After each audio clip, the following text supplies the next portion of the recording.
কথা বললে মনে হয় কি অপর প্রান্তকে আমি উস্কাচ্ছি, তাকে উত্তপ্ত করছি, তাকে রাগাচ্ছি। কি ধরনের মন্তব্য করলে বলা হয় আমি উল্টো পক্ষকে বিপক্ষকে আসলে উস্কাচ্ছি? চলুন উস্কানিমূলক মন্তব্যের দুটো ট্রেলার দেখাই শুরুতে।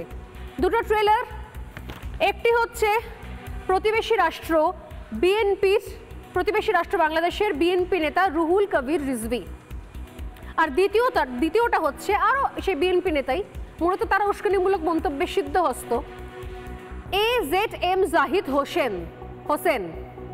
এই দুই নেতার বক্তব্য শোনাই। এরকম আরও কাঁড়ি আছে, কিছু প্রাক্তন সেনাকর্তার হাঁটতে হাঁটতে হাঁপাতে হাঁপাতেও কিছু উস্কানিমূলক মন্তব্য রয়েছে।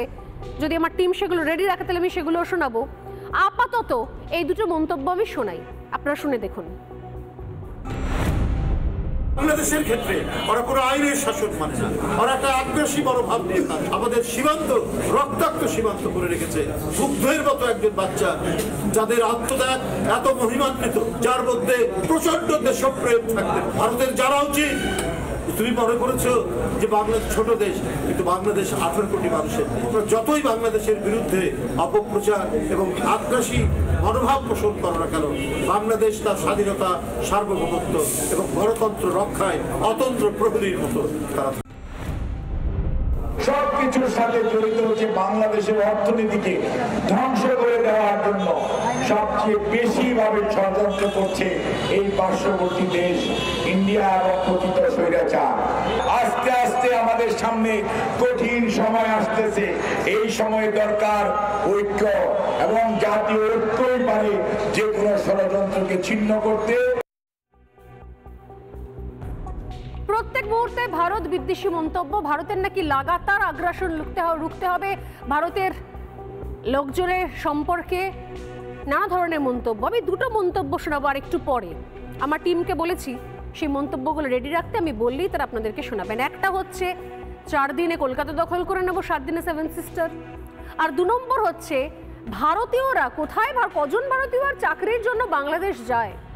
কয়েকজন বাংলাদেশে রয়েছেন ব্যবসার খাতিরে, কারণ ভারত বাংলাদেশে বেশ কিছু ব্যবসা চলে, বেশ কিছু ভারতীয়রা বাংলাদেশে ব্যবসার কারণে যাতায়াত করেন।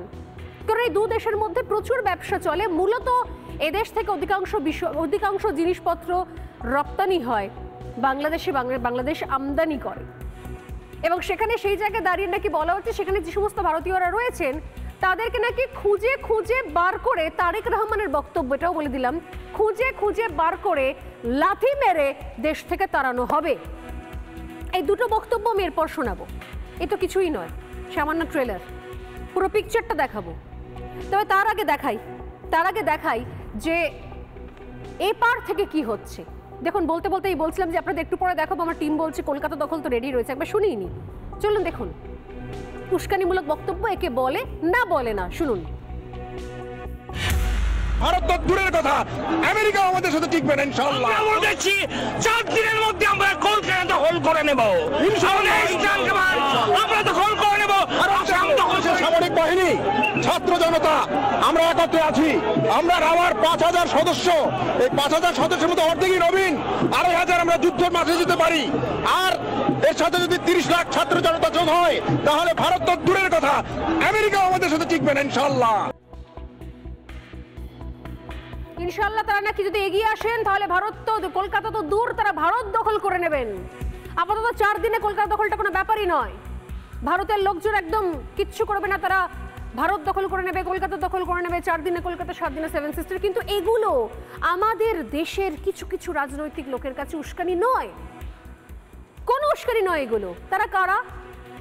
প্রথমত এ রাজ্যের শাসক দল তৃণমূল কংগ্রেস, আর দ্বিতীয়ত এ রাজ্যে শূন্য হয়ে যাওয়া একটা রাজনৈতিক দল সিপিএম।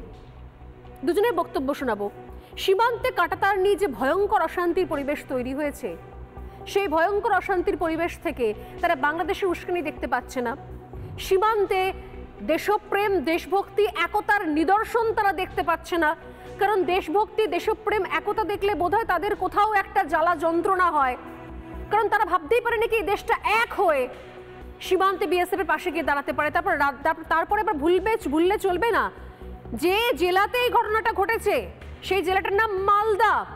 সেই জেলাতে সিংহভাগ হচ্ছে সংখ্যালঘু, মানে গোটা দেশে সংখ্যালঘুরা আসলে সেখানে সংখ্যাগুরু এবং হিন্দুরা সেখানে সংখ্যালঘু।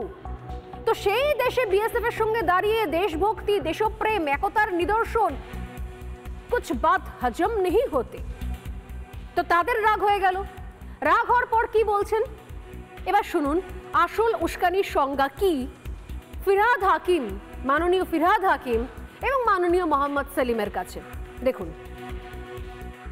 এখান থেকেও কিছু উস্কানিমূলক স্লোগানও শুনলাম, আপনাদেরই টিভিতে শুনলাম। তো এটা কাম্য নয়। কাম্য হচ্ছে যে আমাদের বর্ডার আমরা বেড়া দেব, ওদের বর্ডার যদি ওরা ইচ্ছা করে দেবে। এটার মধ্যে কেন বিরোধ আমি বুঝতে পারছি না। গত 40 বছর ধরে অনুপ্রবেশ, এই যে ওরা বলে গরু পাচার, আসলে বিভিন্ন স্মাগলিং, তাহলে আসলে সীমানায় বিজেপি আর তৃণমূলের মধ্যে কোনো সীমানা নেই, লুটেরাদের রাজত্ব। আমি জানি উত্তর চব্বিশ পরগনা গরু পাচারের সবচেয়ে বড় কাণ্ড যে করে, সে যেহেতু আমি নাম ধরে বলতে পারি বিরোধী দলের নেতাকে টাকা দিয়েছে, এই জন্য সে সিবিআই থেকে এখন বাইরে আছে। কারণ তৃণমূল একা ভাগ পেত, এখন বিজেপি তৃণমূল দুজনই ভাগ পাচ্ছে। মালদা ঘটনা এটা উদাহরণ দিচ্ছে যে সীমানায় হিন্দু মুসলমান করছে, ভারত বাংলাদেশ করছে। তো চোরা চালানের কাজে সিদ্ধহস্ত পুলিশই সহযোগিতায়, কেন্দ্রের পুলিশ হোক বা রাজ্যের পুলিশ হোক, বিজেপি তৃণমূল দুজনই ভাগ পাচ্ছে। নানা ধরনের কন্টেন্ট দেখার জন্য লাইক করুন, শেয়ার করুন আমাদের ফেসবুক পেজ, সাবস্ক্রাইব করুন আমাদের ইউটিউব চ্যানেল। পাশাপাশি অন্যান্য ব্রেকিং নিউজের জন্য অবশ্যই চোখ রাখুন রিপাবলিক বাংলায়।